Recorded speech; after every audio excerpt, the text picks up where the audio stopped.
हम है रमण बिहारी के। ठाकुर हमारे रमण बिहारी, हम है रमण बिहारी के। ठाकुर हमारे रमण बिहारी, हम है रमण बिहारी के।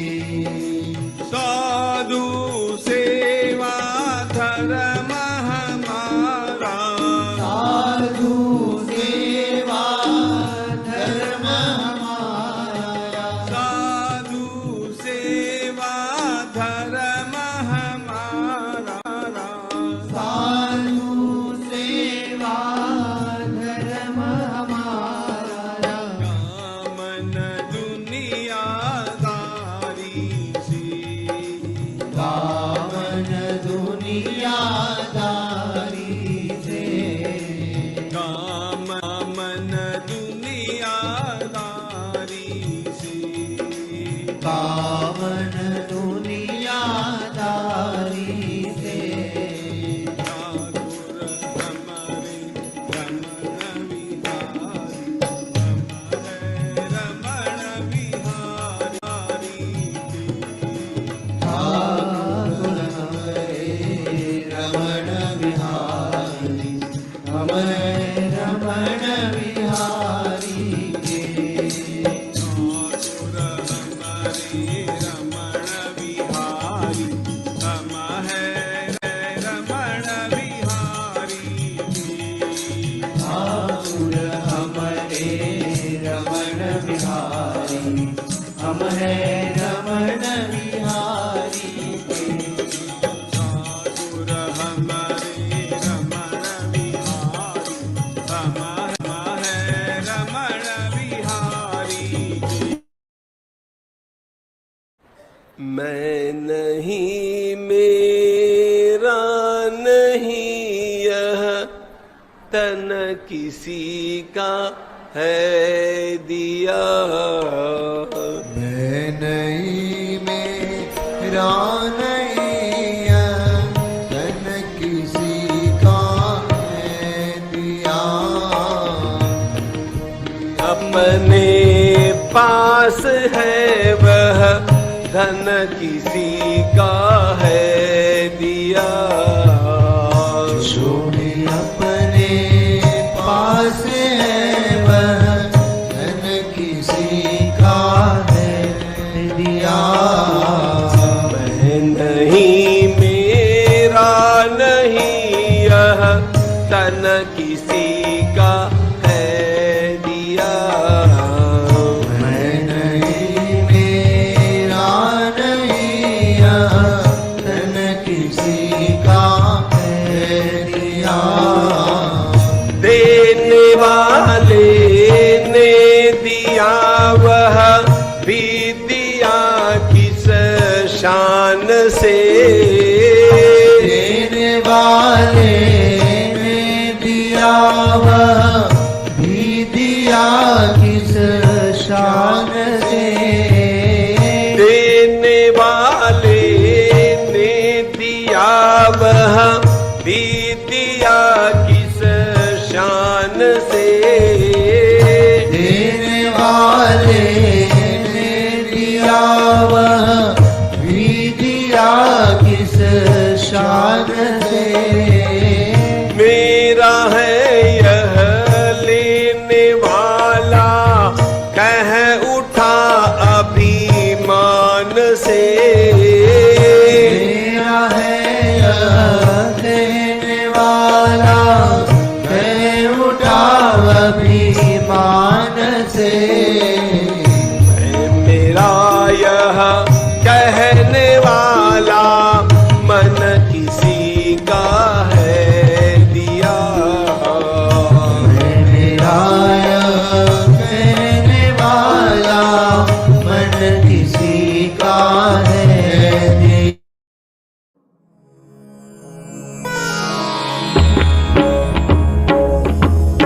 श्री गुरु चरण सरोज रज निज मनु मुकुरु सुधारी बरनउर फलचारी। बुद्धिहीन तनु जानिके सुमिरौ पवन कुमार। बल बुद्धि विद्या देहु मोहि हरहु कलेस विकार। जय हनुमान ज्ञान गुण सागर। जय कपीसति हूँ लोक उजागर। रामदूत अतुलित बल धामा। अंजनी पुत्र पवन सुत नामा।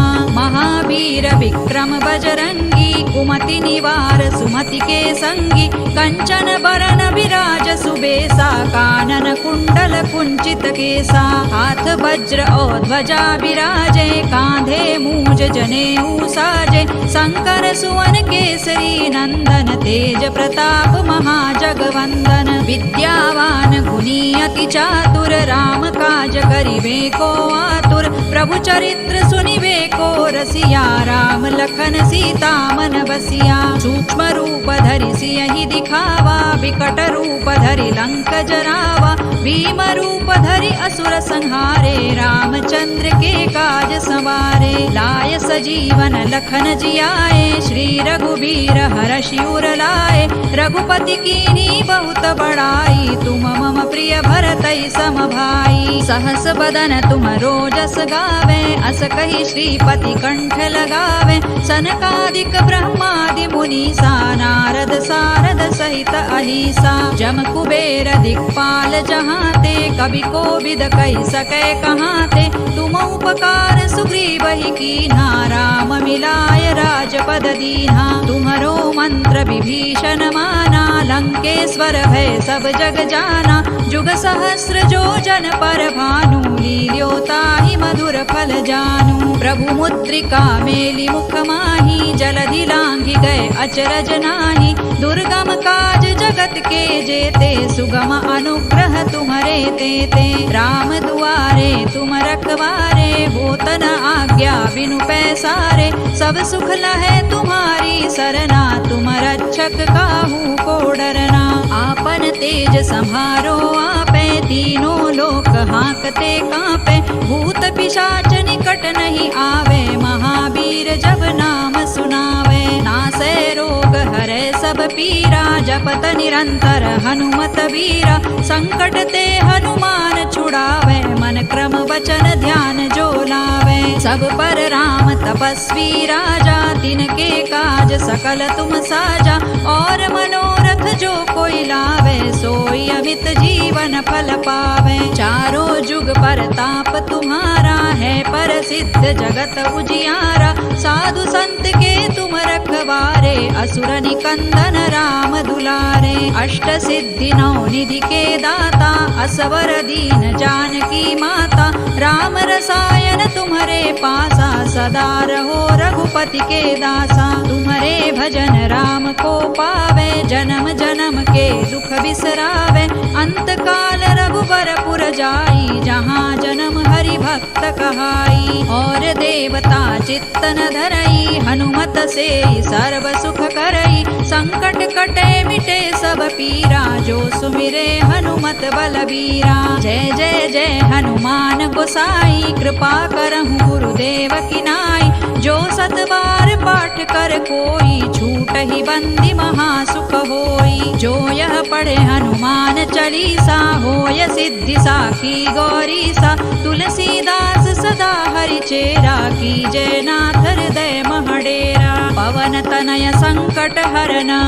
मंगल मूर्ति रूप। राम लखन सीता सहित। हृदय बसहु सुर भूप। सियावर रामचंद्र की जय। पवन सुत हनुमान की जय। उमापति महादेव की जय।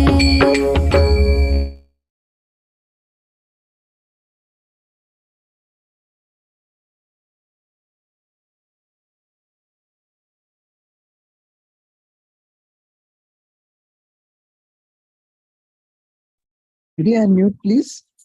Jai Shri Krishna. What was Lord Krishna telling Arjuna in verse 18 when he said, knowing this in reality, my devotee attains to my being? On behalf of Gita Parivar, I welcome you all to discover what part 3 of the 13th chapter, the yoga of discrimination between the field and the knower of the field has got to unveil. Let us begin this session with prayer. We now have Anjan Kumar Nadik ji, a postgraduate retired PSU bank executive from Bengaluru, who has joined Gita Parivar in May 2022. He serves as co-trainer for L1 and L2, technical assistant to L1, L2 and L3, and mentor of L2. Welcome, Anjan Kumar Nadik ji. जय श्री कृष्ण सभी को। वसुदेव सुतं देवं कंसचाणूरमर्दनं देवकी परमानन्दं कृष्णं वन्दे जगद्गुरुं कृष्णं वन्दे जगद्गुरुं। जय Shri Krishna. Thank you, Anjan ji, for the beautiful melodious prayer. To understand both the soul and the super soul as one, yet distinct, is knowledge. We ask for the grace to understand these profound words as we light the lamp today. I call upon Sia Deshpande ji, a non-practicing dentist from Hampton, England. She joined Gita Parivar in July 2022. She has completed Pathak exam and serves as co-trainer in L1, L2 and L3. She is an examiner for Jignasu, Pathak and Pathak. She is part of the mentoring and translation teams and also gives seva as Pravartak in Drona training program. Welcome, Sia Deshpande ji.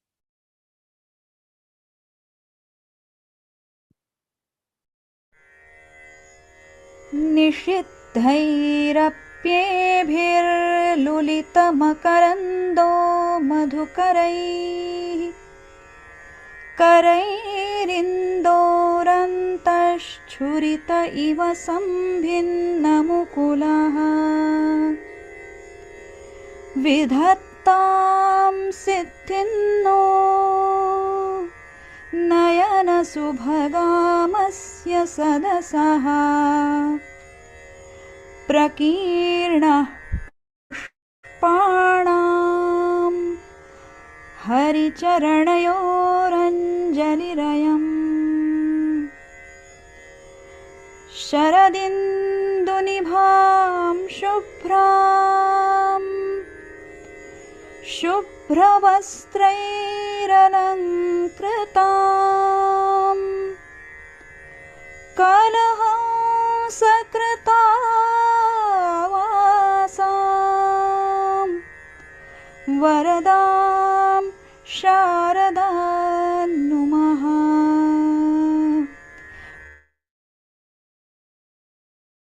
Thank you, Sia Deshpande ji.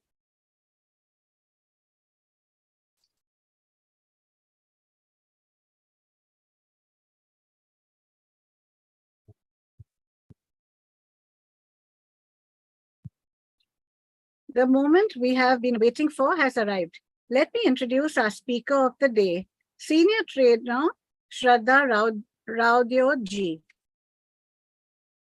Senior Trainer Shraddha Raodeo from Hyderabad, armed with a degree in electronics, has over 13 years of experience in mobile app development. She is a disciple of Swami Shri Govind Dev Giriji Maharaj, and over the last 8 years, she has been inculcating Indian values and Hindu scriptures in kids over 5 years of age in a Bala Gokulam in Hyderabad. She has been with Gita Parivar since August 2020 as trainer and also serves as examiner, Vivechak, and heads the class monitoring team. Welcome, Shraddha ji. Thank you, Michelle ji. Thank you so much. A very warm welcome to all of you in this session. Before we start with the last session for the very difficult chapter, let's offer our let's bow down to Param Pujya Swamiji and Shri Krishna himself. Hari Om. Gurur Brahma, Gurur Vishnu, Gurur Devo Maheshwaraha, Guru Sakshat Parabrahma, Tasmai Shri Gurave Namaha. Krishnaya Vasudevaya Haraye Paramatmane Pranatah Kleshanashaya Govindaya Namo Namaha Om Parthaya Pratibodhitam Bhagavatam Narayanena Swayam Vyasena Gratitam Purana Munina Madhye Mahabharatam Advaitamritavarshiniം Bhagavatim Ashtadashadhyayinim Aham Tvam-anusandadami Bhagavad-gītē Bhagavad-vishnim Om Shri Gurave Namaha Om Shri Krishnaya Namaha. While we are on a beautiful journey through the 13th chapter, this is a difficult chapter, and Swamiji has handheld us. He has guided us through the first two sessions wherein we could complete a couple of important shlokas. And now we are at the last session of this 13th chapter. And this in itself, for this completion of this successful completion, let us go ahead and see what all we have seen so far, and may Swamiji bless us for this further journey. Hariom. So far we have seen some very important definitions in the Kshetragnya Vibhaga Yoga. What we are seeing is a Kshetragnya Vibhaga Yoga, where Shri Krishna has introduced us to two important terms, two new terms, Kshetra and Kshetragnya. The Kshetra is this body that we all dwell in, and Kshetragnya is the one who has the knowledge of the Kshetra and also the knowledge of himself.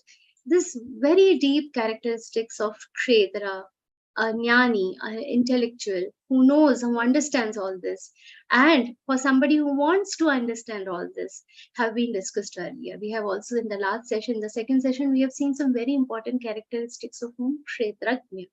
How is the Kshetragnya? Who is Kshetragnya? Kshetragnya is the Paramatma himself. Shri Krishna has stood. Kshetragnya chapi mam vidhi. I am the Kshetragnya. Shri Krishna has explained all the characteristics of Kshetragnya and also told us that it is the only thing worth knowing. Jnaya, the Paramatma Tattva, the Kshetragnya has been termed as Jnaya, which in Sanskrit means something which is worth knowing. And the knowledge of this Jnaya is the supreme knowledge. We have seen all of this so far. While discussing all these things, we have seen two important types of bhakti also in the previous session. I have discussed the Sagun Bhakti and the Nirgun Bhakti. As seekers of Bhagavad Gita, we should understand a couple of Sanskrit terms. The Sagun Bhakti is the one which we do at our homes, the puja of the idols of Shri Krishna, Devi, and we are in the midst of Ganpati Bappa festival, Ganesha festival, and we all are worshipping the Ganpati. The idols that we worship, we see what the Paramatma Tattva in all the idols, all the different forms, pictures around us. This is the bhakti, this is the devotion. Puja is a form of devotion. This is Sagun Bhakti. Saguna, that is the one which is having assumed some form, and we are worshipping a particular form. And the Nirgun Bhakti is the devotion that people develop towards whom? The Parampita Paramatma, something we cannot see, the formless, the ultimate power, the ultimate Brahma Tattva, that is the Nirgun Paramatma. The devotion towards that is Nirgun Bhakti. Now, most of the seekers believe that these two to be different. However, they are not different. The place where these two converge, the importance of the Sagun and Nirgun Bhakti together is understood in this particular chapter. This is one aspect of the 13th chapter. There's a very beautiful incident in the era of Jnaneshwar Maharaj. This is a story of Saint Santa Namdev. Once in the presence of Jnaneshwar Maharaj, all the saints had come together, and all the saints were in the middle of some discussion, and Muktabai, who was a younger sibling, sister of Jnaneshwar Maharaj, she got up and she started, knocking the heads of all the saints. The saints who were present there were very well aware of the greatness or the might of Muktabai. She is considered to be an incarnation of Ma Shakti herself, and they all knew that she is mighty, she is a saint herself. So the most of the saints didn't react to it, they allowed her to do it. But the moment she knocked on the head of Santa Jnandev Maharaj, he just retorted, Muktabai, what are you doing? What is this? And Muktabai told to Jnaneshwar Maharaj, this pot is empty. Matka kacha hai, not properly formed. Now everybody is, she said, all other pots, she used the word matka in Marathi, means. So all these pots are well done, but this one pot is half baked. Namdev Maharaj was astonished. What is she saying? So he asked Santa Jnaneshwar, what is this all about? So Santa Jnaneshwar Maharaj says, no, so your bhakti is great, your devotion is amazing. And Santa Jnandev Maharaj was not just any other saint, okay? In that era also, he is believed to have seen Parampita Paramatma himself. It is believed that Vitthal Bhagwan used to come and play with him. So that was his power. He was not just any simple saint or simple seeker, sadhak. He was a saint of a great significance. And with that might also, Muktabai saying this was an astonishing thing. So Jnaneshwar Maharaj said, you have to make one guru. And Santa Namdev Maharaj said, okay, tell me, whom should I make the guru? And Jnaneshwar Maharaj suggested that you should visit Visoba Khechar. And Namdev said, okay, it has been suggested by the greatest saint of that era. I will go and visit Visoba Khecharji. Now, when he went to this town, he saw Visoba Khechar was an extremely old man lying in the which temple? In a Shiva temple. And in the Shiva temple, he was sleeping in such a way that his legs were pointing towards the Shivalinga. When Namdev Maharaj saw that, he was like, oh, Shiva, what is this I'm seeing? And Jnaneshwar Maharaj has told me to make him my guru. What is this happening? I don't understand. So he went politely, asked him, can you please, if you have to sleep, please sleep in a way that your legs don't point towards the Shivaling. So he said, oh, what are you saying, dear? I am too old. Whatever you think is appropriate, you do. You move my legs in whichever direction you want me to move. So Namdev Maharaj said, okay, this is an old man. He lifted the legs, put it in another direction. And oh, what happened? The Shivling appeared in that direction. Wherever Namdev Maharaj was moving his legs, the Shivling would appear in that particular direction. Now Namdev Maharaj was very baffled. Oh, how is this possible? He bowed down to Visoba Khecharji and asked, what is this? I am not understanding this. That's when Visoba Khecharji told, see, you have excelled in the Sagun Bhakti, but you are not still understanding the importance of the Nirguna Paramatma, the Almighty Paramatma. The Shivling is not only in one direction, it is everywhere. We have to understand this particular aspect of Kshetrajna, that it is existing everywhere, and this is the purpose of this particular 13th chapter. And that is this important thing that Namdev Maharaj learned, and we also, this distinction between the Sagun and Nirgun, and then how are they related, that we have to see. We have seen so far that Shri Krishna has explained the term Kshetra, Kshetrajna, Jnana, Jneya, all these terms he explained, and what he had said in the end, Iti Kshetram tatha Jnanai Jneyai Choktam Samasataha. I have explained you all these terms, Kshetra, Jnana, Jneya, and I have told you properly, but What Shri Krishna says, Mad Bhakta etad vijnaya, once my devotees understand all this, what happens to them? Mad bhavayopapadyate, they attain me, they become indifferent from me. And further Shri Krishna is explaining, Prakritim Purushain Chaiva Vidhyanadi Ubhavapi Vikaranshcha Gunanshchaiva Vidhi Prakriti Sambhavan. What Shri Krishna has explained, again two important things, Prakriti and Purush. We have seen earlier, Prakriti is the matter around us and Purush is the Chaitanya, the consciousness around us. Prakriti, because of the evolution first man, we have seen this when the Kshetra definition we were trying to understand. We have gone through this. What does Prakriti consist of? Mana, Buddhi, Ahankar, all the 5 elements, the subjects of these 5 elements, all together is Prakriti. That is matter, and Purush is the consciousness. So together they both are working to see the entire world that is happening around us. Just like how the fans and lights are operating, there is a device. When the electricity is going through it, it becomes operational. Similarly, the Prakriti is there, and when the Purush Chaitanya Tattva enters this Prakriti, it becomes operational. This is how both are working together. Shri Krishna is telling you, understand that both of them are Anadi. Both are Anadi. Anadi means they are eternal. Both are eternal. Now, there is a difference between their eternity. Prakriti is continuously changing its form and it is changing its form. But the Anadi Tattva of Purush is how it remains unchanged, unfazed, and it cannot be tainted anyhow. Vikaranshcha gunanshchaiva vidhi prakriti sambhavan. What he is telling, you understand that this Prakriti is something that is changing. It undergoes transformations owing to what? Its 3 gunas. We know about it. Sattva gun, Rajo gun, Tamo gun. Owing to this, the Prakriti is continuously changing. And while all this is happening in the universe, Shri Krishna is explaining that who all are bearing the consequences of all this? What are the causes behind this? That we have to start seeing. Karya karana kartrutve hetuh prakriti ruchyate purusha sukha dukkhanam bhoktrutve hetu ruchyate. What is Shri Krishna saying?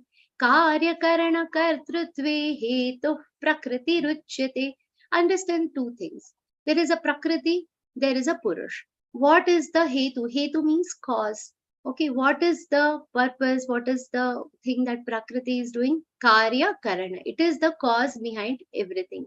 And what is the Purush doing there? The conscious form. Purusha Sukha Dukkhanam Bhoktrutve Hetu Ruchyate. Purush is what he is doing. He is experiencing the pain and the pleasure behind all these actions. So all the actions are done by the Prakriti. Under the influence of Prakriti, everything is being done. Everything is done under the influence of Prakriti by elements of Prakriti. And Purush is sitting inside this Prakriti and doing what? Enjoying whatever is happening around. Bhoktrutve, Sukha Dukkhanam. It is enjoying the pleasure and pain. How it is enjoying? Because it is so closely associated with the Prakriti. When it is in the Prakriti. Now, when we are talking about, I also understand one thing. The entire crux of this discussion is what? Knowing ourselves. So when we are saying that Prakriti, the Purush is sitting and enjoying, we are talking about what?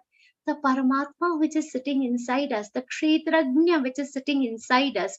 It is doing what? It is sitting and enjoying what? All that is happening around us, and not just enjoying, it is feeling the pleasure and the pain. And why it is happening? Because it is in such close contact with the Prakriti. It is in such close contact with the Kshetra. Because of its, it is the effect of the association that it is having with the Prakriti, with the matter, that it is experiencing this entire happiness and sadness. So explaining how is this Purush, why it is experiencing this pain and pleasure.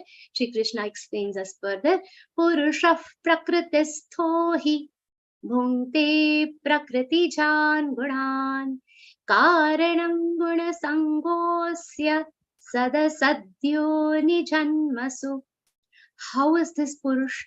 The Purush that is being talked about here is the Purush that is within us. And how is this Purush?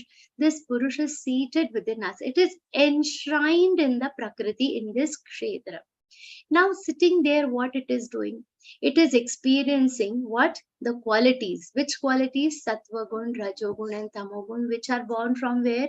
These are coming from the Prakriti. So this Purush, it is enshrined in the Prakriti, in the Kshetra, and it is enjoying what? All the actions which are originating out of these three gunas. And but is that the real nature of this Purush? No. The real nature of this Purush is what? It is complete bliss. It is happiness. It is Chidanand. Chidananda Rupam Shivoham Shivoham. I am not these hands, legs, eyes, nose, and everything. This body itself is not me. We are what? The eternal happiness, eternal tattva, which is always in a very blissful state. But we have forgotten this. What is the, how do we understand this? We are happiness. What is light? If you see, just like how light or luminescence is the very nature of sun. Can you ever say there is no electricity or light? Let me connect the power cords and give it some light. This situation will never happen for the sun. This situation can never come into existence. Similarly, the state of unhappiness, sadness, dukkha, this can never come to us. Our very nature is what? Bliss, Chidananda Rupam. That is our very nature. But the Purush closely associates itself with what? The Prakriti, with the matter. And it forgets its own might. And it starts experiencing what? The pain and the pleasure that is around. You know, how is this equivalent to? You imagine a very mighty king, and this king is captured by the enemy army, and he is in the jail or in the prison of the enemy army.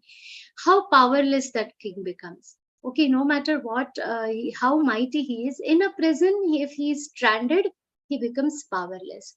There is a story, an anecdote about a lion being injured, a thorn. All of us, you must have read it. The thorn pricking his foot, and he was helpless. A lion also, under an influence of any disease, or if he is injured, he is helpless. He becomes powerless under the influence of these sort of things. If a bird which can fly is stuck in a slush, no matter how much he tries to fly, how much he is moving his wings, he is stuck. He cannot come out of it. No, he will not be able to fly. That is the situation of the Purush. That is the situation of the Kshetrajna sitting within us. What is happening? Because it is under the influence, it is under the prison of this Kshetra, and it is associating itself with the Prakriti, it is not able to enjoy the bliss. And as a result, what is happening? Asya guna sangaha karanam sad asad yoni janmasu. What is happening? This attachment, this association is the very root, it is the very karan of what? It's getting stuck into the vicious cycle of birth and death. Into which types of yonis? Sat and asat types of yonis. Into different types of yonis. Sometimes born as a human being. We all are blessed, born as human beings, and also getting to learn Bhagavad Gita and seek this great knowledge. We are the really lucky ones. But some might not be so lucky. Born into different families where there is no exposure to Gita, born in another yonis, born as different animals. So this entire vicious cycle is happening. It is why it is happening for that particular Purusha as an Atma. It is getting stuck because of its guna sangaha. What is the meaning of this word guna sangaha? Attachment to the Prakriti, attachment to these gunas. It keeps swinging, in this pain and pleasure, sometimes happy. Are is janam mini, agle janam mohe bitiya hi ki jo, all these things. Why? Because those desires are there. All these desires remain. It attaches itself so very strongly with all these subjects which are belonging to the matter, to the Prakriti. And how this proximity works. See, sometimes this also becomes a little difficult to understand. Let's understand with an example that Swamiji gives. It's a very beautiful example. Assume that there is a ball of iron. Okay, now this ball of iron, if you put it into a furnace where it starts burning, the red flames. Now, the very nature of iron is being cool. It is not going to heat up on its own. Never it is going to heat up. It's by nature, it is going to remain at a room temperature cool. And it is in a circular, whatever shape has been given to it, it is in that circular shape. Once it enters the furnace, it becomes very hot and its color is changing from, say, dark brown or black to red hot. It becomes red and it becomes hot. Being hot is not its prakriti, it's not its nature, but it becomes hot under the influence of the fire. And what happens now? Also see how what difference it is making to the fire. The fire in itself has no shape. But when the fire is around that iron ball and it has reached a very high temperature, the fire itself will start appearing how? Round in shape. But does that fire have a shape? No. Similarly, the Purush Tattva doesn't have a shape, but within this Kshetra, it assumes the form that it is occupying. Just like how the fire has assumed the round shape, this form also, this Purush also starts assuming that this is how I look, this is how Shraddha looks, this is how I look. And we start associating these state of the ball and the fire. Are these their permanent states? Can fire always be round in shape? No. Can the ball remain hot? No. These are not the permanent states of the ball and fire. Similarly, the state of the Purush and the Prakriti that is here, it is not a permanent state, it's a transient state. And why it is come into existence? Because of the close proximity that they are in. And now in this case, if we have to understand ourselves, what we really are, what we have to do, we have to reduce this association. We have to gradually, what we have to do, we have to decrease this association, disassociate ourselves from this particular this degree of association. We have to reduce. How? Just like what Adi Shankaracharya has done. One by one, he has disassociated himself from the covers. I am not the man. I am not the buddhi. You all must have heard this very beautiful shloka, stotra from Adi Shankaracharya.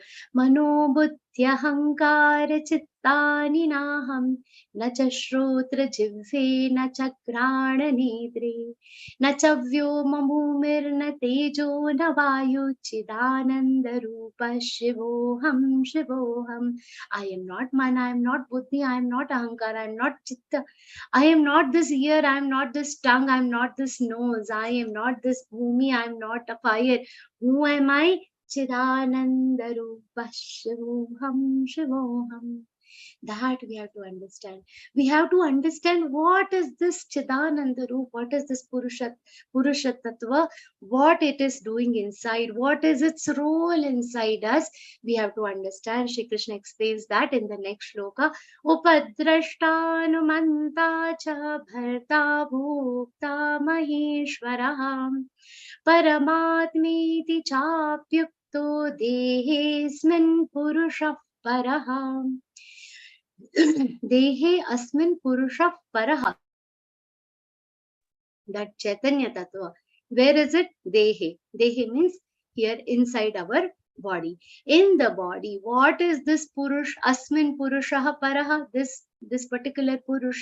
What it is? It is a paraha, means supreme. Inside our body, who is residing? The Param Purusha that is residing. It is the supreme Paramatma.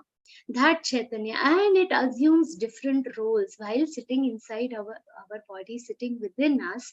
What it is doing, it is fulfilling different roles. The first one that he fulfills is Upadrashta.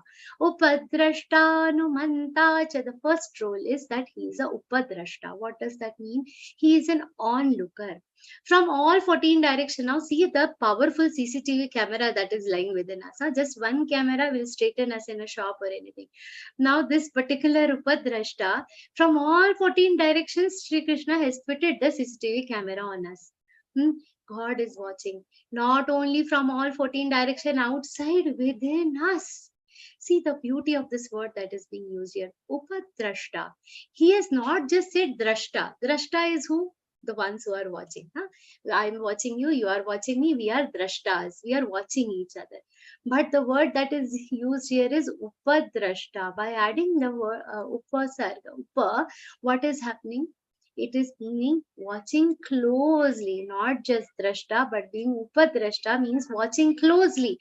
So what is this camera is not only seeing what we are doing, but it is also seeing what we are thinking.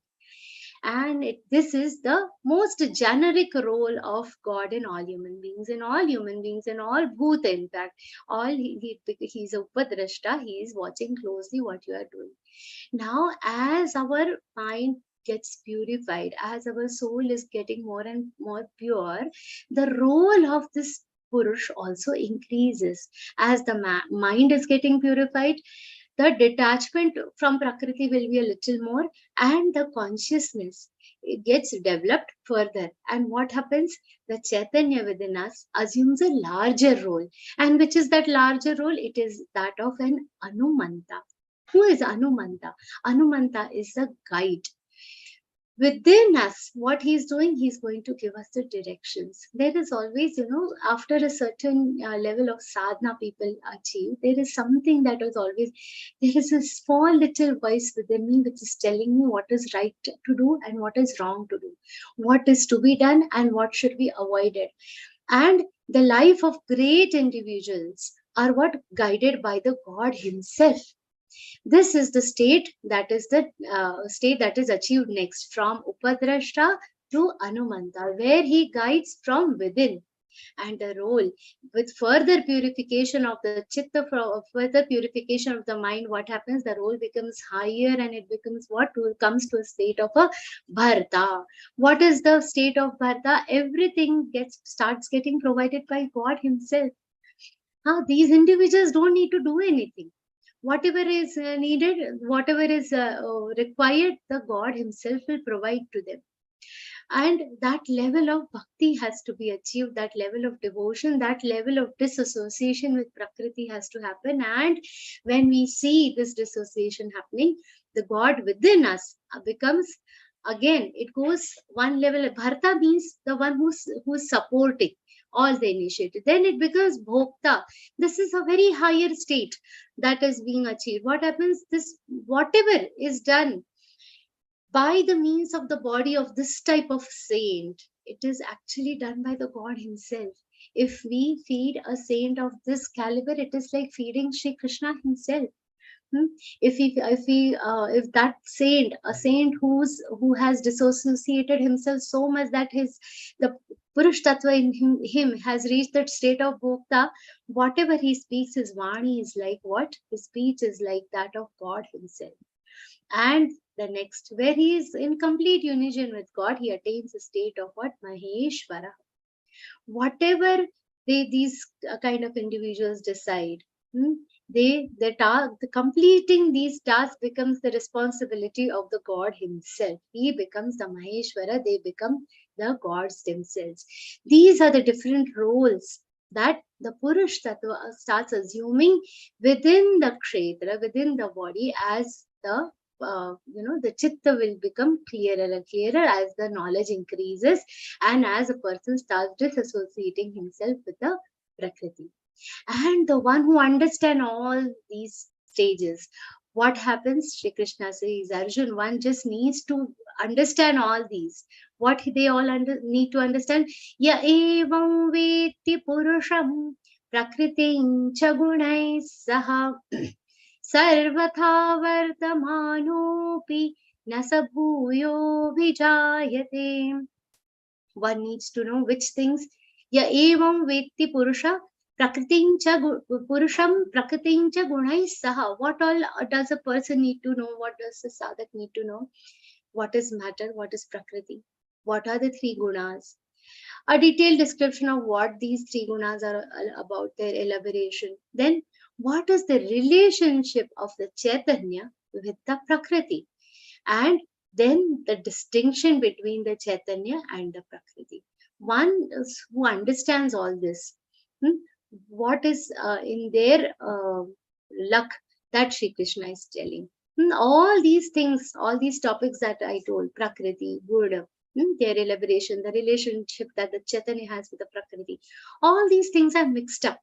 Like khichdi. You all know how khichdi is made. Khichdi will be rice and dal, grains of rice and dal together. Now assume just before making the khichdi, what we will do, we'll mix the grains of dal and the grains of rice together. Now all of a sudden we decide that I don't want to make khichdi, let me cook them separately. And now imagine the complicated process of separating. I know most of us are intelligent enough to take just a new batch, but just for the sake of understanding this entire concept, if you have to separate these two, the rice, the grains of dal and rice from this uncooked grains, if you have to separate, how complicated that process is. This process of being able to separate the dal and rice grains, the process of being able to separate the kshetra, kshetrajna, the purush and the prakriti itself is called wisdom, that is the knowledge. And this 13th chapter is all about separating this dal and rice grains. It is all about separating the matter from what? The consciousness. And the one who gets to the art of this separation, okay, what does Sri Krishna say about them? Sarvatha vartamana api nasa bhuyah abhijayate. Whatever he does now, he is not entitled to be reborn. He stays with me, he stays near me. Now, how to do this job of pecking that dal grains from the rice grains, how to separate this art of separation, how should we do? Shri Krishna tells there are many ways to do this. 4 ways of doing this separation Shri Krishna explains in the next shloka. From the next shloka, dhyanenatmani pashyanti केचिदात्मानमात्मनाम् अन्ये सांख्येन योगेन कर्मयोगेन चापरे. There are different ways, 4 ways. Shri Krishna is telling Arjuna there are different ways to attain this separation from the Prakriti from the Purush. To attain this wisdom of separating this matter from the consciousness, one has to understand what Prakriti and Purush discreetly. And to understand this process discreetly, to be able to distinguish between them, there are 4 paths that I will tell you. See, everybody has a different nature, isn't it?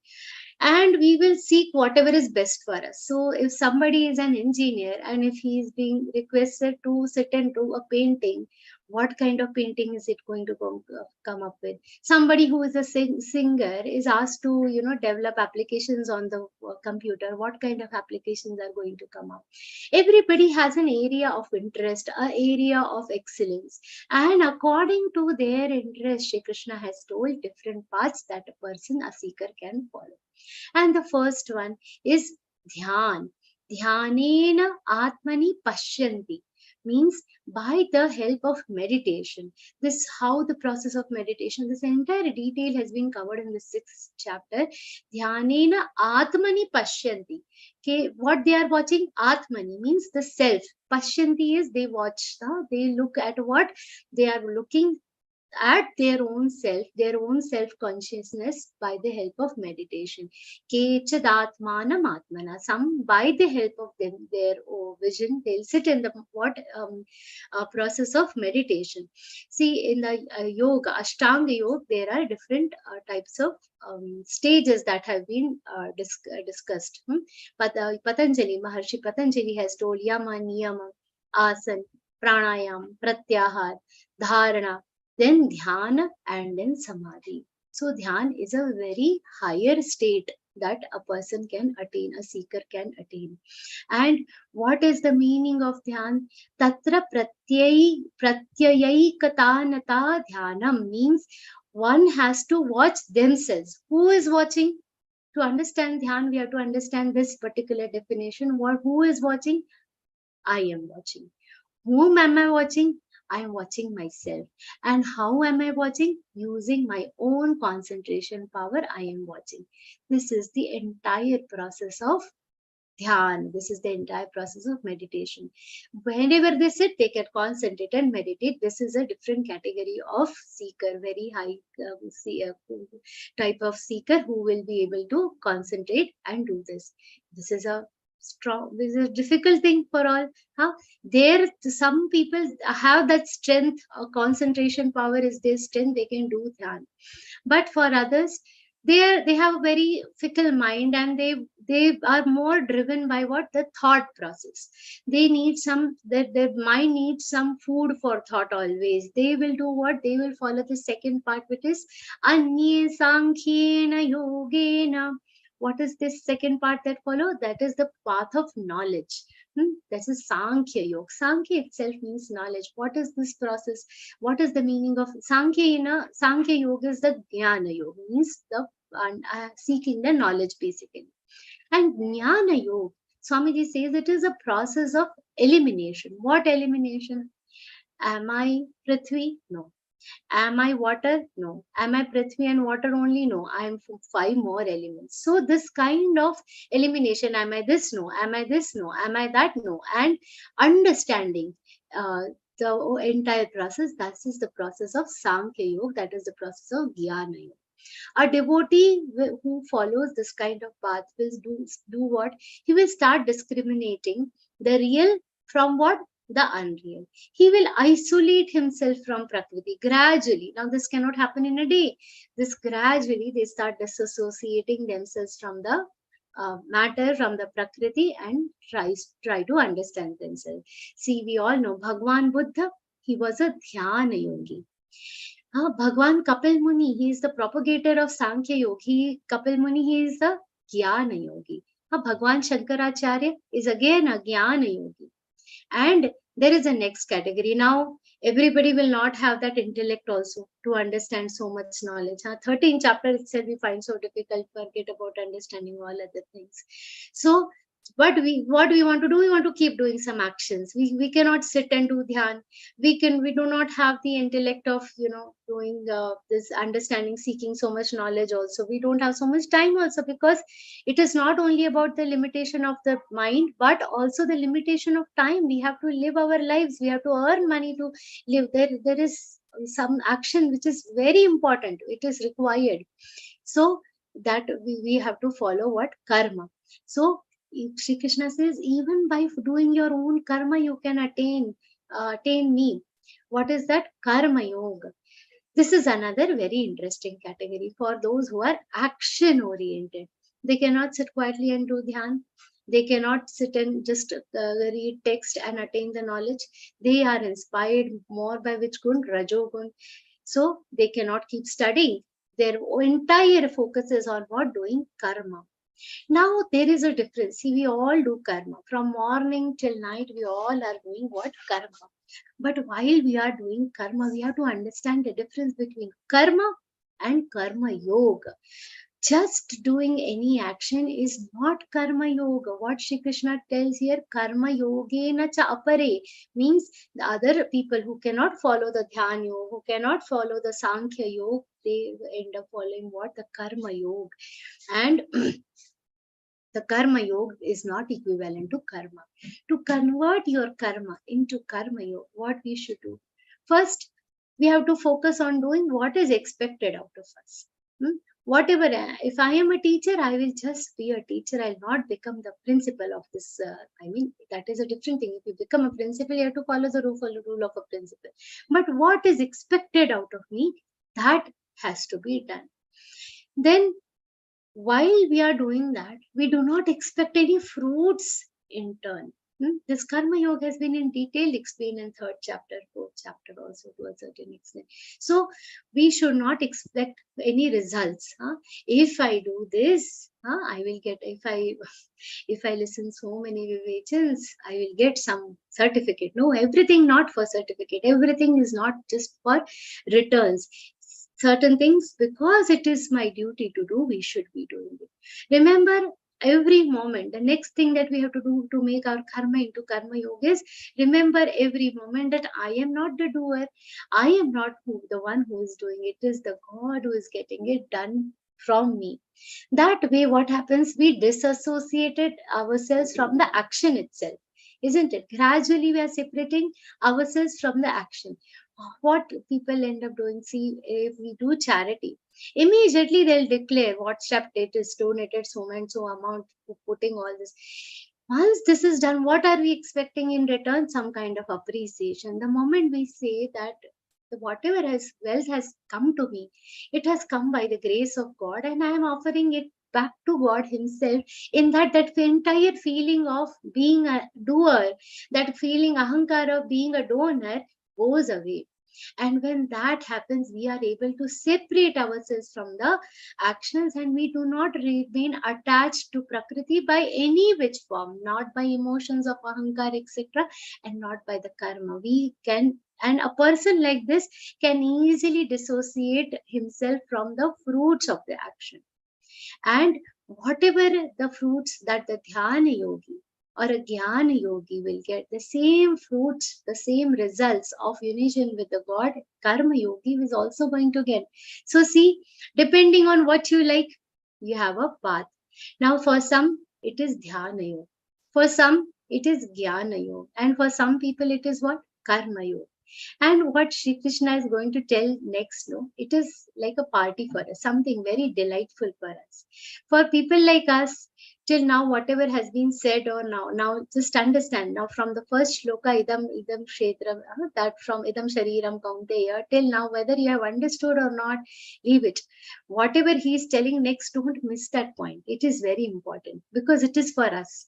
अन्ये त्वेवमजानन्तः श्रुत्वा अन्येभ्योपासते तेऽपि चातितरन्त्येव मृत्युं श्रुतिपरायणाः. For this shloka, Swamiji says, it seems like while telling Bhagavad Gita, God was all of a sudden reminded of us, people in the Kali Yuga, who will not have time to do, who will not have the caliber of doing dhyana yoga, who will not have the time to follow the jnana yoga, who will be finding it very difficult to do karma yoga because we are so attached to all this ahankar, ichha, everything, ichha, dvesha. We are so attached to all this. But those who cannot do dhyan, cannot attain jnana, find it difficult to do the karma yoga.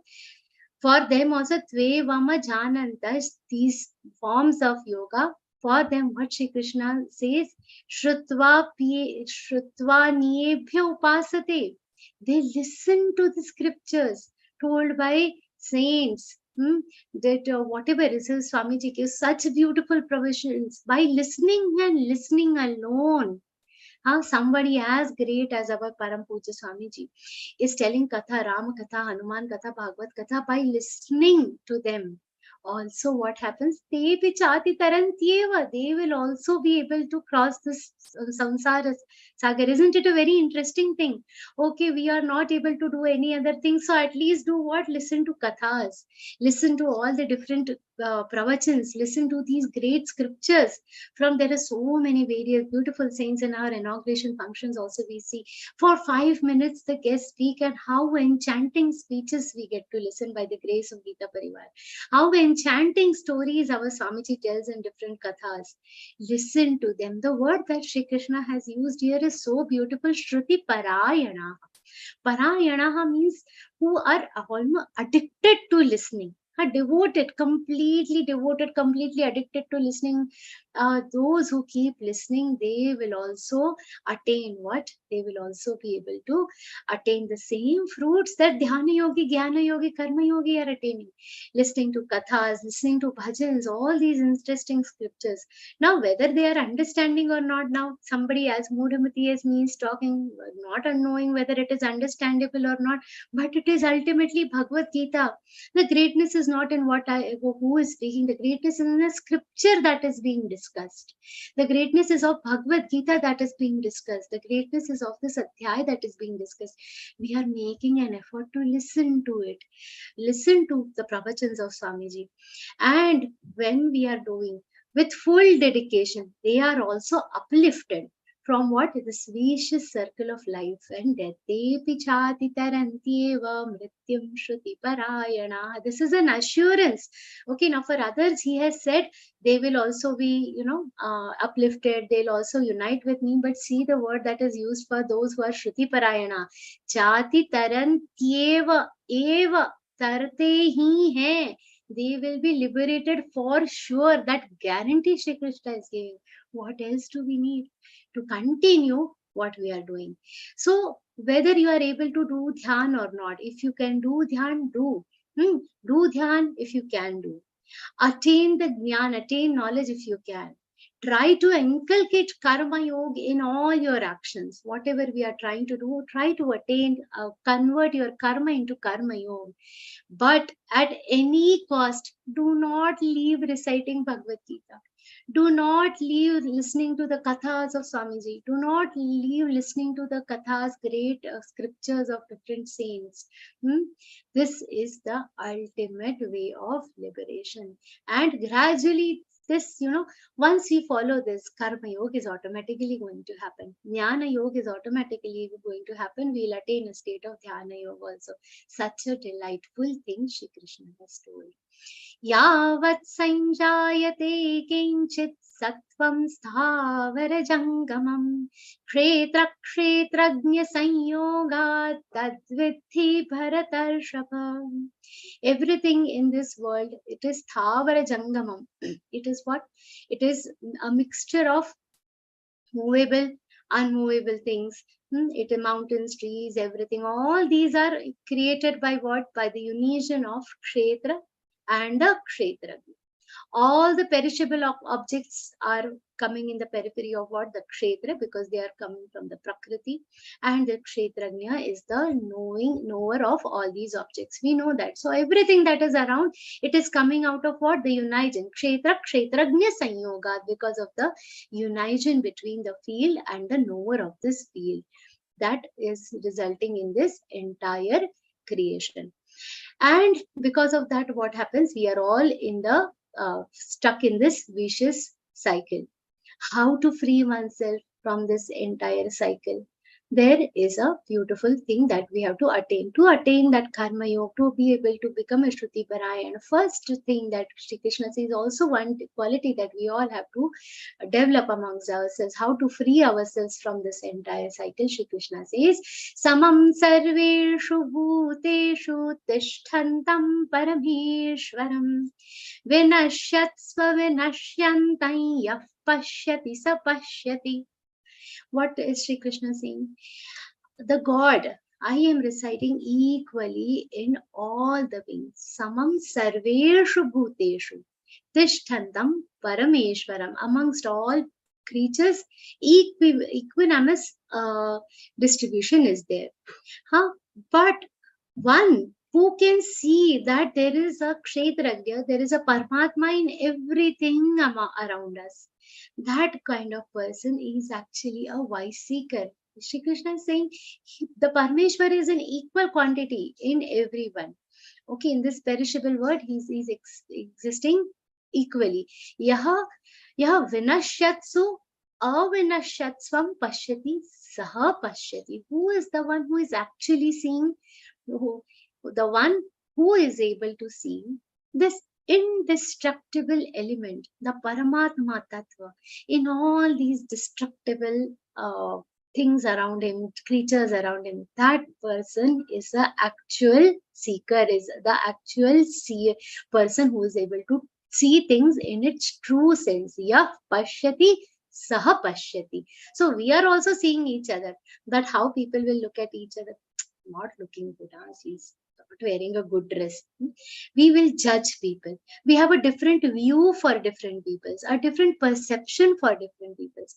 But a person who attains a vision of samatva, who attains a vision of what equality in amongst all, no matter how a person is looking, how a person is appearing to them, in every creature around that, a person who is able to see that Paramatma Tattva, Vinashyatsu Avinashyatsvam, in the destructible characters, they are able to see that Paramatma Tattva, that person is the real seeker. But how does a person achieve this kind of perception? We all want to do this, right? So what does a person with such a perception achieve? So if somebody achieves this, what will happen to them?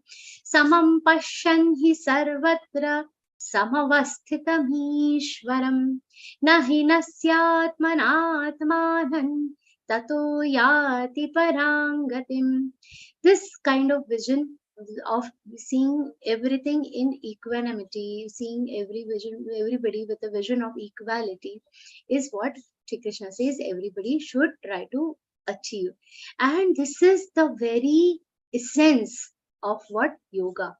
This is the very essence of whichever yoga it is, being able to see the Paramatma Tattva, whether you are seeing him through Dhyana Yoga, where you are understanding him using the Jnana Yoga, or whether you are practicing him through the Karma Yoga, what we are actually trying to see is that Paramatma Tattva in every creature around us. That is what we are seeing. Nahi nasti atmana atmanatmanam tata. So what is happening? The one who understands this kind of thing, they will not be able to, they will not head for any kind of destruction. They will not head for any kind of deterioration. And what they will attain? They reach where? Tato yati parangatim, the ultimate salvation, ultimate union with God. This is what the person will achieve. And for this, what we have to do? We have to understand the importance of our human life. We have to understand that this is possible only in the human life. No other yoni has the capacity to attain this kind of knowledge. The best advantage of human body we have been blessed with. And once we take the best benefit of this human body, even after leaving this body, we are at a state of benefit. Whatever if we are able to achieve this kind of vision, that vision will not only sail us through this birth, it will also sail us through many further births. Even after the body has left this particular kshetra, we will remain what? United with the God. And to attain this, what should a devotee do? Again, Shri Krishna says, Arjun, listen again, understand. Prakrityaiva cha karmani kriyamanani sarvashah. Yah pashyati tathatmanam akartaram sapashyati. Again, what Shri Krishna is saying, Prakrityaiva cha karmani kriyamanani sarvashah. Everything that is happening under the influence of what? Under the influence of Prakriti. Every action is inspired by what? By the gunas of the Prakriti. So one who understands that under the influence of Prakriti, everything is happening, and understands this in the truest form, that particular person is seeing himself as a he doesn't see himself as a doer of anything. The one who understands that I am not the doer, he soon realizes everything in the true sense. What is he is understanding? He is understanding that I'm working under an influence of Prakriti. So he can rectify his actions accordingly. He can move in a direction of upliftment. He can disassociate himself from what? The Prakriti itself. And how is this disassociation? Around us, when we see certain actions are happening. How we become a akartaram, how we disassociate ourselves. That for that Shri Krishna is explaining with the help of some very beautiful examples. We have to see those. Here what Shri Krishna is told in this particular shloka is we have to be able to see ourselves as not being the doer. Again, taking us towards what? Karma Yoga. We should see Atmanam akartaram pashyasi. So when somebody is singing, some bird is singing so melodiously, we have to understand that the song is being sung by the bird, but the capacity to sing is coming from whom? Coming from the qualities that Sri Krishna himself has given. This realization, this affirmation should be very firmly within us. The day this affirmation is firmly within us, what do we achieve? Shri Krishna is explaining further. Yada bhuta prathak bhavam ekastham anupashyati tata eva cha vistaram brahma sampadyate tada. This yada bhuta prathak bhavam ekastham anupashyati, one who sees that in all these variety of things around us, in variety of things that are visible around us, what is this? There is only one Brahma Tattva. See, how is the ocean made? Ocean consists of different waves. A wave is not an ocean in itself. The ocean is responsible for wave. In an ocean, there are so many waves. All the waves across have the same tattva. A wave doesn't have its own identity. We should have that kind of perception about ourselves, that I am not a ocean. A wave cannot start considering itself as an ocean. The wave has to understand that it is a part of the ocean. It is not creating itself. Every action, the wave is moving from front and back, it is moving everywhere. It cannot move on its own. It is under the influence of some other tattva. That kind of understanding we should have about ourselves. When we see, and how to remain detached, like how the sky remains detached. Just recently, when Ganesh Chaturthi, we saw so many people are bringing the idols of Ganpati at home. What happens? They will put those colors on, gulal also they will throw here and there while bringing the Ganesha idol. When that happens, the entire air is filled with different colors. And in the sky, if you see, now it's a rainy season, just sometimes so many clouds, so much rain everywhere, floods. When this is happening, the appearance of the sky changes, but it does not affect the sky. It is seen, the change is happening, the sky is being changed, the appearance of the sky is changing. However, the sky remains untainted with all these developments of rain, the colors in the air. It is not affecting the sky at all. That we have to understand. The tattva remains the same. The sky is remaining the same. The air which it is going to remain the same. Recently, we had a Ganesha workshop where people, the children were given different clay. So we had clay balls were distributed to children, and out of those clay balls, all the children came up with beautiful idols of Ganesha. And all the idols that were made, they were of different shapes, different, some little bigger, some little smaller, some had, bigger features, some smaller features, some decorated it with eco-friendly seeds, other kind of things. Every idol was different from each other. But what was common in all those idols? The clay that was used to make all these idols was same. The tattva, the ultimate tattva, the ultimate root was the same for all these different idols. So this kind of vision, everybody, they should be able to realize that Brahma Sampadyate Tada. This understanding is going to take us closer to what? The Brahma Tattva. It is going to take us closer to the Brahma Vidya. We have to understand, and we have to slowly, gradually go towards this Brahma Tattva. And how is this Brahma Tattva? Anaditvan nirgunatvat paramatmayam avyayah sharirastho vikaunteya nakaroti na lipyate. This Brahma Tattva, as we have described earlier, it is Anadi. Anaditvat nirgunatvat paramatma ayam avyaya. It is imperishable, and no matter what, though it is dwelling inside this body, it is how sharirastha. Notice this adjective that is being used here, sharirastha. When a word stha is being used, before this also in one of the shloka it was said prakristha. How is the Purush? It was Prakristha. Here, how is the Brahma Tattva? Sharirastha. Stha means stationed in, or it is dwelling in. Whenever this word stha is added, Sharirastha, it is dwelling in this particular body. The Prakristha Purusha means the Purush which is dwelling inside the body. This Brahma Tattva, it is free of all the qualities. It is devoid of all the qualities. Means what? Devoid of, it is not rajoguni, tamoguni or anything.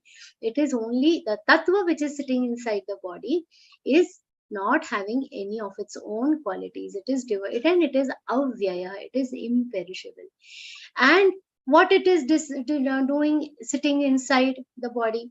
Everything the Prakriti only will do. Karya Karana Kartritva, everything the Prakriti only is doing. Then what is this Purush Tattva sitting and doing inside? While residing in this body itself, if it is not doing, then what is the that it comes later. What it is doing, that Shri Krishna is going to explain. But before explaining that, he is telling a beautiful illustration of what is happening, how this Paramatma Tattva keeps itself separate from all the actions going around itself. Yatha sarvagatam saukshmyadakashanopalipyate sarvatravasthito dehe tathatmanopalipyate. The same thing, what we know about the sky, akashan no palipyate. What happens in the sky? There are clouds. Sometimes it is raining, sometimes it is lightning, sometimes it is full of colors, sometimes it is full of fireworks. It undergoes so many things, but in all this, what happens? The sky remains unfazed, untainted. Yatha sarvagatam saukshmya dakashan no palipyate. Here the akash also is used in terms of space. Okay, when there is space around, space is holding everything within it. There is space within our body, there is space around us, there is space in the universe, there is space in the house. While it is so subtle that it doesn't get contaminated with what it is holding. No matter what, how many things it is holding, the space remains space. Akash is representative or representing the space itself. So it remains untainted by what it is holding, by what it is undergoing. So similar is the context of what? The Brahma Tattva. It is the same as the context of the consciousness which is inside our body. The soul is not going to get affected by what? The attributes in the body. This understanding that the soul is not getting affected is the Atma Jnana. We have to understand this. We keep storing, see, Swamiji gives a very beautiful example of a mirror. If you visit some restaurants or something, so many people are going to visit that place. They will see their reflections. Different kinds of people, different things, different people are going to, but the mirror is how it is reflecting. It doesn't retain anything with itself. It is just going to give the image. There are no modification, no tainting that is happening to the mirror. The mirror doesn't store the image in itself. Similarly, no matter what comes and goes on in the life, what is going around in this, how does the Brahma Tattva remain? It remains Chidananda Rupam Shivoham Shivoham. It remains untainted. It remains happy. Now, if it is untainted, remaining happy, it has some purpose. It must be having, right? It must. What is that purpose? Shri Krishna is explaining here. Everything Prakriti is not doing. What Prakriti is doing, then what is this Chaitanya Tattva doing? It is Yatha Prakasha Yatyeka Kritsnallo Kamimam Ravihi Kshetrang Kshetri Tatha Kritsnam prakashayati bharata. What is this thing doing? The kshetragnya, the kshetra, that is our body, is illuminated with the kshetragnya. What is happening when the sun is rising? How this world is actually rising when the sun rises? What happens when the sun rises in the east? We all say it's rising in the east, setting in the. When the sun rises, we also rise. Plants also rise. If the plants start growing, we get so much energy from the sun. And what is happening? The entire world is illuminated. The entire Srishti comes into existence. The entire world starts becoming operational, isn't it? And while the world is operating around the sun is not getting affected. Without the sun, the world is not going to work. It is completely dysfunctional. The Srishti is dysfunctional without the existence of Ravi, without the existence of sun. Similarly, without the existence of this Paramatma Tattva, the entire Srishti will be dysfunctional. So it is illuminating, just like how the sun is illuminating this Srishti, this earth, and everything is coming to life. The Kshetragnya, the Paramatma Tattva, it is illuminated by what? The Kshetragnya. The Kshetra is illuminated by the Kshetragnya, that is the Paramatma Tattva. Like the sunlight is the sustaining force of this world. All the activities that the Kshetra is doing, that this body is doing, are dwelling on what? The energy of the Paramatma Tattva. So they are so interrelated. And what Sri Krishna says further is Kshetra Kshetragnayorevam Antarai Jnana Chakshusha Bhuta Prakriti Mokshaincha Ye Vidurhyanti Te Param Kshetra Kshetragnayoho Evam Antarai Jnana Chakshusha. What we are doing, this Antar means this distinction between the Kshetra and the Kshetragnya. We have to understand using the spectacles of what? Jnana, using the eyes of the knowledge. This understanding we have to develop. That using the vision of what? Using the vision of knowledge, using the Jnana Chakshu. Chakshu means eyes. Jnana Chakshu means what? The knowledge, eyes of the knowledge. Using that, what we have to understand? Antara. What is the distinction between what? The Kshetra and the Kshetragni. And that will lead us to what?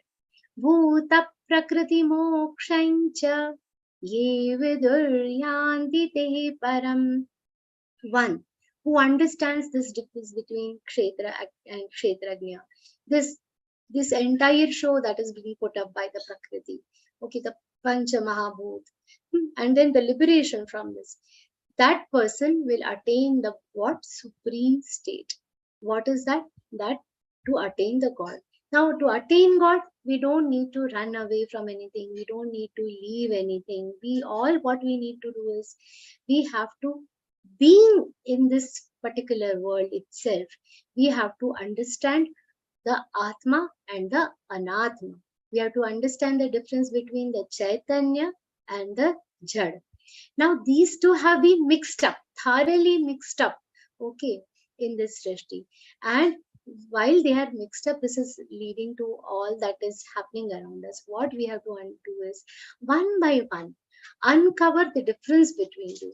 Understand that the Atma is different from Anatma. What is going to happen by understanding that Atma and Anatma are two different things?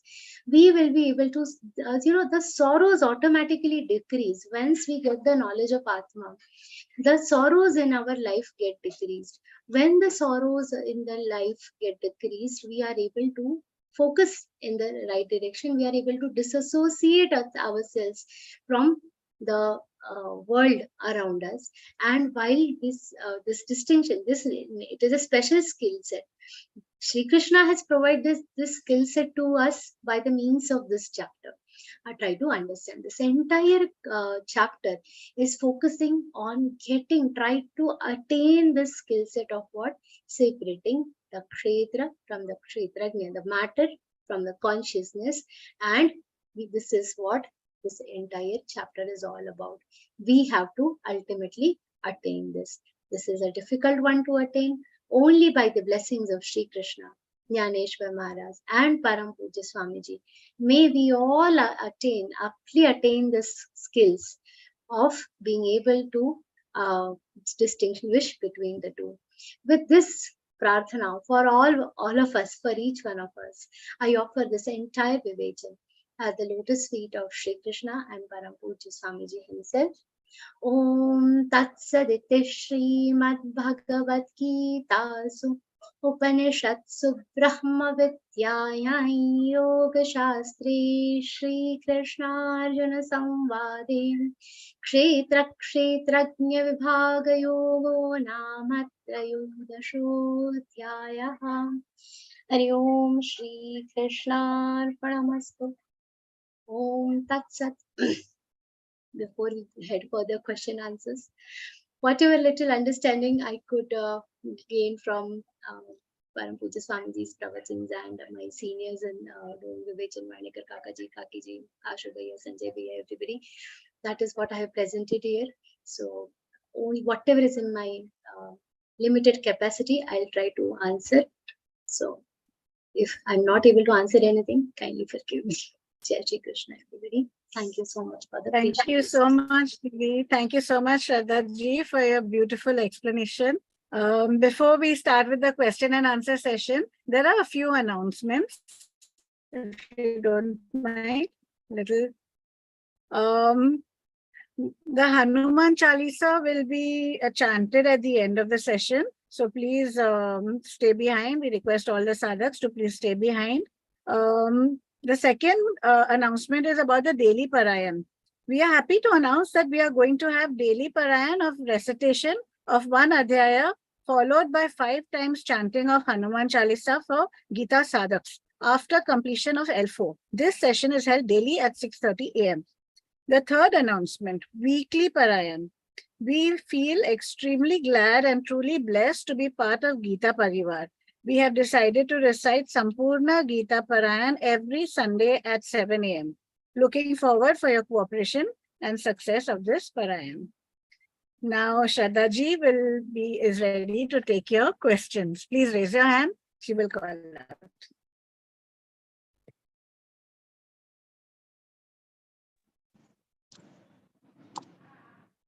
Jai Shri Krishna. Jai Shri Krishna. Beautiful Vivechan. I just just want to thank you. Really, very, very beautiful. And I want to listen from the beginning from YouTube. From the beginning, from the first. All blessings of Swamiji. It's all helpful. And lastly, you said that we are praying for that skill to get the difference between Kshetra and Kshetra. Please bless us. And we are lucky I be... don't even have the capacity to bless anybody. Let's seek all these blessings from Swamiji. I have huge faith in Swamiji that his subtle presence is in all meetings of Gita Parivar, in all sessions. He is the one who's getting everything done. So let us seek blessings from him. I'm sure he'll give us the right direction. We pray for them. Yeah, thank you. Thank you, Didi. Sharamani-ji, Jai Shri Krishna. Sarojini ji, Jai Shri Krishna. Jai Shri Krishna, Didi. Whenever we listen to this Bhagavad Gita, it's so beautiful. And when we read, you think you understand. But when you want to express to somebody, it's very, very difficult. Particularly this Prakriti, Purusha, all these things. I understand it more than anybody else, I think. And more than each time you read, you feel you know something, but again you are blank at the same time. Now, one thing I want to know, you are telling about this dhyan. I always wonder, how do you look inwards? I don't understand how that has to be done. Can you tell something about that? How to look inwards. For that entire 6th chapter has to be told. in detail. It's a very Okay. complicated process. So what I would recommend for you is Uh, go through this entire thing of entire Vivechans of 6th chapter, and also in okay. the 11th chapter, end of the 11th chapter, Sanjay Bhaiya has done a very beautiful dhyan session for each one of us. He's taken Yes. us on a journey. So that one thing also you can definitely try to go through again. Okay. Okay. This is going to help, and dhyan in itself is something which is not going to come automatically, in one go it will never come. It comes after a set of different things, just yama, niyama, pranayam. So try to inculcate one rule at a time. First we have to gradually develop. See, if you want to build up a house directly, we cannot start with the walls and paintings, Yes. right? The foundation has to be made. So some set of rules, following some set of rules, following some kind of chitta shuddhi, doing good karmas, or gradually this then pranayam yoga, gradually it is going to build up, and one attains a state of stability where we can go ahead and attain the state where we can focus on ourselves and attain dhyan. Directly if we jump to dhyan, it is not going to be easily achievable.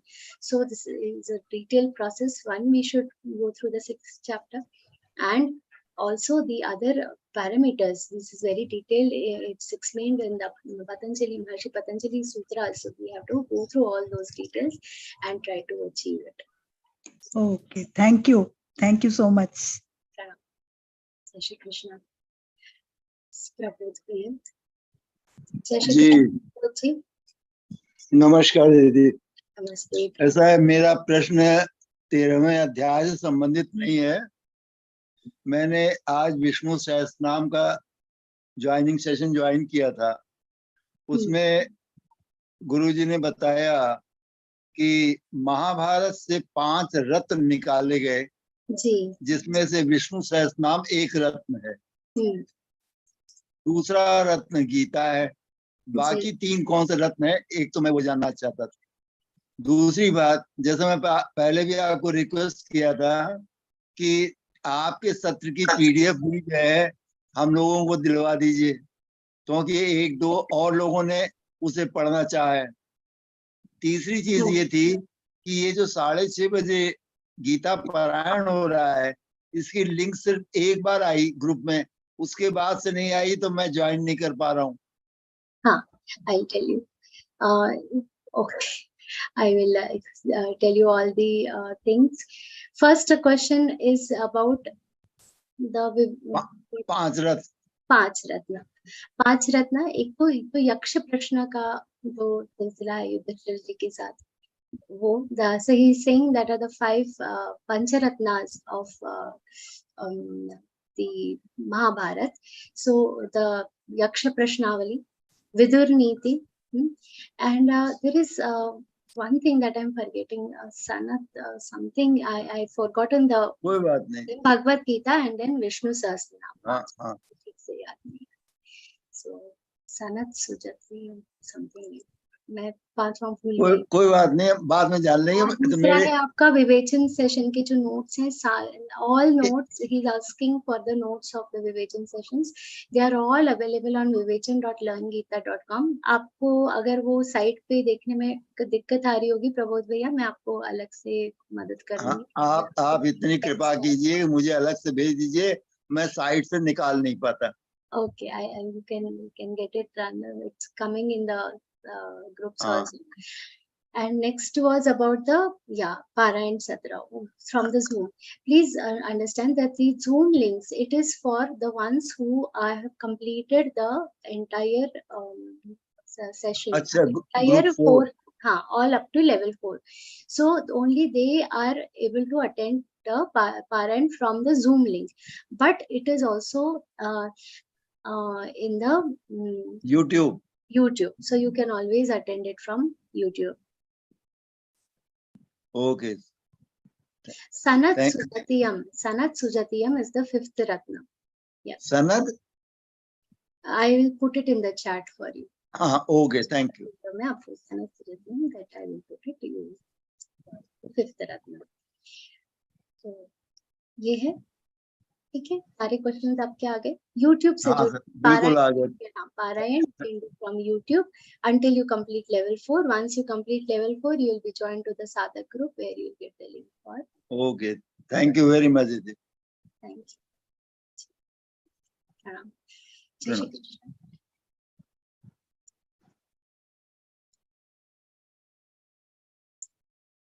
प्रणाम भैया। Namaste, Didi. नमस्ते। Hello. जय Shri Krishna. Jai Shri Krishna. You are able to hear me? Yes. Yeah. I am D.V. Rao. I am listening to your lectures on Bhagavad Gita very nicely. Sometimes I feel I understood, sometimes I feel I did not understand. Especially, you are telling Purush means it is Paramatma only. I want to understand. Yes, conscious power, that is the subtle consciousness within us. The Paramatma Tattva is the Purush. Okay. Every time, what I understood is Atma resides in the body, right? Paramatma is separate. Even though Atma is part of Paramatma, only Atma resides in the body. Then why human beings are doing wrong things? Some are doing wrong things, some are doing right things. Whether Atma doesn't control, is it our body is free from Atma? This I am not understanding properly. Okay, I got your question. See, Bhaiya, when we are, assume a small child. Now he is coming from where? He is coming from his parents. But what he is going to do is not going to be identical to the parent. It is going to depend a lot on what kind of company that child is going to be in. So what company a person is in, what company that Atma is in, it will closely affect what this Atma. Now Atma is not even doing. There are two important things. One, it is in contact, it is in close proximity of Prakriti. It is going to do actions under the influence of Prakriti. So what are, sometimes the Rajogun will be high, it will do lot of actions. If the Tamogun is high, it will behave under the influence of ignorance. So depending on the influence of the gunas, it is going to, his body is going to behave. Now what is this problem with this Atma is, he thinks, he has forgotten that he is a part of Paramatma. He thinks he is the body himself.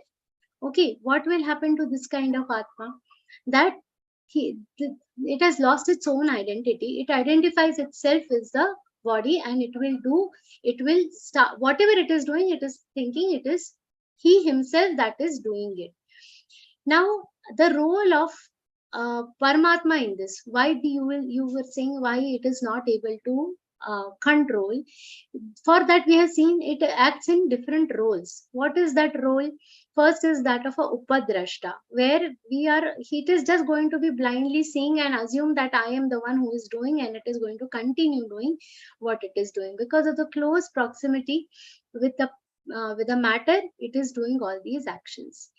The moment it realizes that these actions are this action is under the influence of Prakriti, I should not get influenced with it. What will happen? The actions will become better and better to a certain extent that it is able to disassociate itself with the Prakriti, and then it will realize I am not just the Atma, I am also a part of the Paramatma Tattva. When it becomes separate. Okay, so just imagine you have put in a magnetic field, that iron is, the moment it is out of the influence of the magnetic field, the iron understands its own identity. Like that, the Atma will get its own identity. When it understands that, then it's going to be free from this circle of life and death, because simple, it is attached to the Prakriti, so it is returning back to the Prakriti. If it is attached to the Paramatma, it is going to stay with the Paramatma. I think that Bhaiya's network is good. We are Beena Nayak. okay. Thank you, ma'am. Jai Shri Krishna, Didi. Jai Shri Krishna, Swamiji. I enjoyed listening to the Pravichan. I just had a clarification question on Shloka 22. I think the Upadrashta Anumanta cha. So, so Upad, the 2 points actually. Drashta I get, which is the witness. And I think you explained Numanta. What does that mean? Anumanta is the one who gives guidance. He's the guider. Okay, a guide. Somebody who is, so whether I should do this or not do this, should I follow this or not follow this, what to follow, what not to follow, stay, what should I pursue, what should I stay away from. This kind of guidance is coming from our inner self. That inner voice is going to help us. That guiding force he becomes. From Upadrashta, who is just seeing how whatever, okay, dancing and singing, they're enjoying it, be like a normal spectator, it will just enjoy whatever it is doing. When it becomes another level of that Paramatma is attaining, the Purush within a person is attaining, then he becomes a guiding force in that person. That is Anumanta. Anumanta is the guiding force. Okay, thank you. Thank you very much. Deenaji, Jai Shri Krishna. Jai Shri Krishna, Didi. It was a very nice session. I have just one doubt. What I have understood, I don't know, correct me if I'm wrong, is that I mean, Atma and Paramatma is actually the same, and parts in different bodies all together is Paramatma. How? I mean, that's what I have understood. Is that correct? Okay. This is for those, even that other bhaiya was there, Raoji, for him, and your questions are little similar. One more example I'll give you for a clearer understanding. Now, what is happening? Suppose you assume this example Swamiji always gives. If you assume there are many pots, okay, filled with water. Now at night, if all these pots filled with water are kept at one place such that the reflection of moon is falling on all these pots, what is happening? The pots, the reflection, all the pots are having a reflection of the moon himself. Now, if wind comes and the water in the pots is moving, okay, then what happens? The reflections are moving.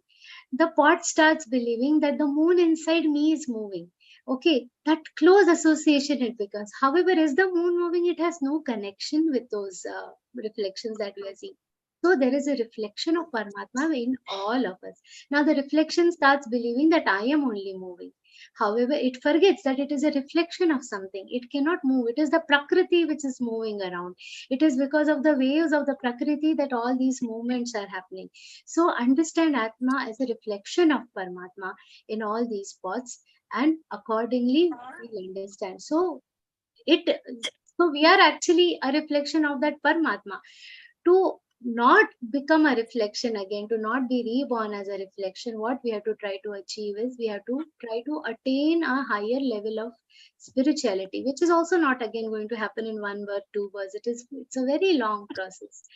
So Jnaneshwar Maharaj says after so many hundreds and thousands of births he has come in. He was a great saint. He remembered all his births. He said after, and not just hundreds of births, okay, many chatur yogis he says after which he has come as Jnaneshwar Maharaj. So in that case, see, we have a long way to go, but whatever knowledge, spiritual knowledge, Adhyatma Jnana which we attain in this birth, it is going to stay with us for the next month, and it is next birth, and it is going to be the starting point of the next birth. So that is the Atma. It is in a continuous journey of going back to the Paramatma. So Atma is in a continuous journey of attaining the Paramatma. It is a reflection of the Paramatma himself, whose ultimate motive is what? Unition with the Paramatma. But what is happening? It starts believing that this body itself is me. The Atma has forgotten, who am I? It is believing that this particular body is me, and then it is getting stuck in this Srishti, in this particular Prakriti. I hope that.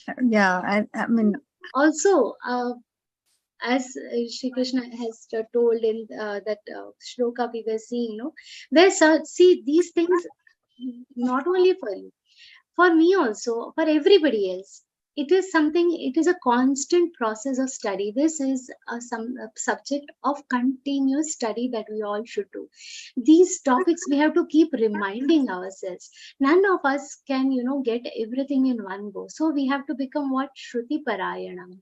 Only then gradually we will be able to reach a level where we are able to retain this. So somebody was just telling sometime that we understand, then we forget some of it. We understand some of it, we don't understand. This topic is like that. Shri Krishna has tried to simplify it for us, but it is only for an understanding. Gradually, this is a matter of continuous study. It is not like once studied and got it forever. It is a matter of continuous study that we should do.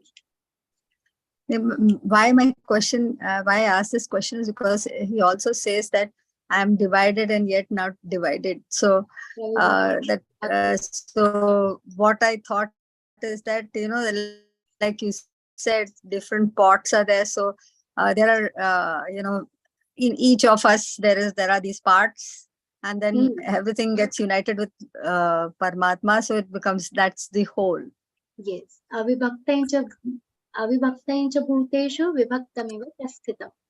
Though I'm there, what I told you in the pots, it is there, the same reflection in a divided form, but somebody who is able to see that it is the same tattva attains the knowledge in its truest form.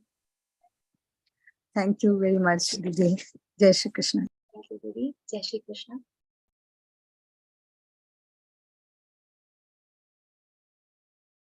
On behalf of Gita Parivar, I extend my heartfelt gratitude to Shraddha ji Raodeo for the wonderful and thought-provoking session. With your guidance, Didi, we hope to progress along this path. On behalf of Gita Parivar, sincerely making the session a great success. We would also like to thank each and every one of you Gita Sadhakas for attending this evening's session. See you all in another enlightening session next week. Let's again offer our prayers in the lotus feet of the Lord. Yogesham Satchidanandau Vasudevau Vrajapriyam Dharma Samstapakam Viram Krishna Vande Jagadgurum Shri Krishna Vande Jagadgurum. Jai Shri Krishna. Didi, you want to ask a question? Gitanjali ji is there for prayer, I think. Go ahead. Gitanjali ji, please go ahead. Can I say now? Yes, please say. Okay. Yogesham Satchidanandam Vasudevam Vrajapriyam Dharma Samstapakam Viram Krishnam Vande Jagadgurum Shri Krishnam Vande Jagadgurum. Jai Shri Krishna. Thank you, Didi, for the beautiful melodious prayer. I was not given Didi's name, so I was unable to announce. Noticed her, so. Yes, Didi. Amita Now, ji. please stay behind for the Hanuman Chalisa chanting.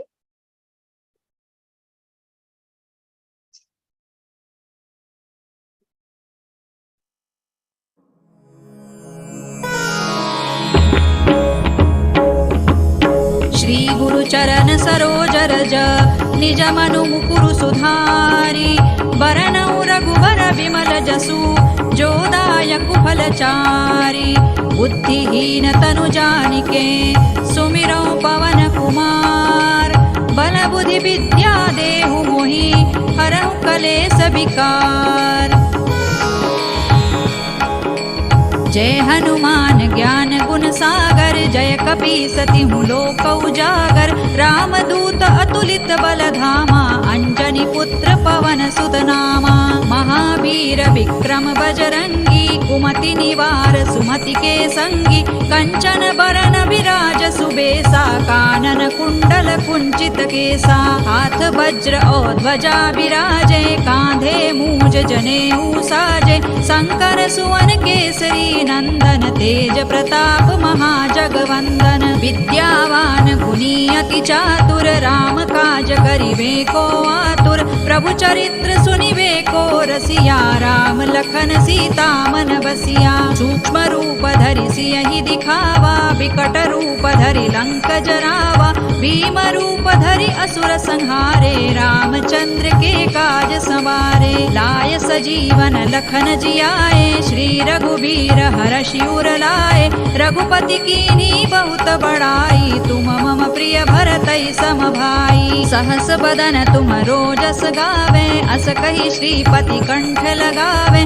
सनकादिक ब्रह्मादि मुनीसा नारद सारद सहित अहिसा जम कुबेर दिक्पाल जहाते कवि कोविद कहि सकै कहाते तुम उपकार सुग्रीवहि कीन्हा राम मिलाय राजपद दीन्हा तुम्हरो मंत्र विभीषण माना लंकेश्वर भय सब जग जाना जुग सहस्र जो जन पर भानु लील्यो ताहि मधुर फल जानू प्रभु मुद्रिका मेलि मुख माही जलधि लांघि गए अचरज नाही दुर्गम काज जगत के जेते सुगम अनुग्रह तुम्हरे तेते राम दुआरे तुम रखवारे होत न आज्ञा बिनु पैसारे सब सुख लहै तुम्हारी सरना तुम रक्षक काहू को डरना आपन तेज संहारो आपे तीनों लोक हांकते कांपे भूत पिशाच निकट नहीं आवे महावीर जब नाम सुनावे नासै रोग हरै सब पीरा जपत निरंतर हनुमत वीरा संकट ते हनुमान छुड़ावे मन क्रम वचन ध्यान जो लावे सब पर राम तपस्वी राजा तिनके काज सकल तुम साजा और मनोरथ जो कोई लावे सोई अमित जीवन फल पावे चारों जुग परताप तुम्हारा है प्रसिद्ध जगत उजियारा साधु संत के तुम रखवारे असुर निकंदन राम दुलारे अष्ट सिद्धि नौ निधि के दाता असवर दीन जानकी माता राम रसायन तुम्हारे पासा सदा रहो रघुपति के दासा तुम्हारे भजन राम को पावे जन्म जन्म के दुख बिसरावे अंत काल रघुबर पुर जाई जहाँ जन्म हरि भक्त कहाई और देवता चित्तन धरई हनुमत से सर्व सुख करई संकट कटे मिटे सब पीरा जो सुमिरे हनुमत बलबीरा जय जय जय हनुमान गोसाई कृपा करहु गुरुदेव की नाई जो सत बार पाठ कर कोई छूट ही बंदी महासुख होई जो यह पढ़े हनुमान चालीसा होय सिद्धि साखी गौरीसा तुलसीदास सदा हरि चेरा की जय नाथ हृदय महडेरा पवन तनय संकट हरन मंगल मूर्ति रूप राम लखन सीता सहित हृदय बसहु सुर भूप सियावर रामचंद्र की जय पवन सुत हनुमान की जय उमापति महादेव की जय Anita ji would like to ask a question, I think. Yeah, she's not able to start her video. Jai Shri Krishna Didi, thank you for giving me a chance to put forth my question even if the session ended. It's on the 7th shloka where you were explaining the traits of a knowledgeable person, 7th shloka onwards. And you explain many qualities like forgiveness, non-violence, and simplicity, and service to the Guru. And you gave a couple of examples like service to the Guru means you should surrender, how a child surrenders to the mother. So how to identify if the problem is with the self or with the other? Like, let's say the mentee surrendered unconditionally, but the mentor didn't reciprocate, or they say that treat others the way you want to be treated. If that doesn't happen, so how to identify if it's the problem with the self or the other, so that one can evolve as a human being? And if I've misunderstood and like not ask something incorrect, then apologies in advance. I'm not sure if I get your question correctly, but what we have to understand is, what is it that is actually going to uplift a person is the bhav that you have towards your teacher. What the teacher is doing or whether you are being respected back or not is not important. If you have chosen the right guru, if you the person whom you think is the right guru, it doesn't matter whether he's accepting you as the bhav that you have for that particular, because it is the what do you say, orders of our Vedas to follow the instructions of guru. If you have a proper guru, if you following the orders of guru, doing the seva of guru is what is the order. Whether the guru is not say, I want this one sentence I would like to say in Hindi, आपका गुरु के प्रति जो भाव है वो आपको तर के लेके जाएगा. That is what the Vedas says. Ultimately, it is the emotion that you have as a striver that matters. Now, we should not get involved into whether my guru is loving me back and whether I'm getting the. We have to just ensure that the person we are following is a right person, a knowledgeable person, a person who follows all the dharma properly. That kind of person we are following, that we have to ensure, because now it is the Kali Yuga, we have different type of people. So ensure that you are following the right person, but ultimately whether you are getting things back or not is not what is going to, your bhav, your emotion towards the guru is going to sail you through this life.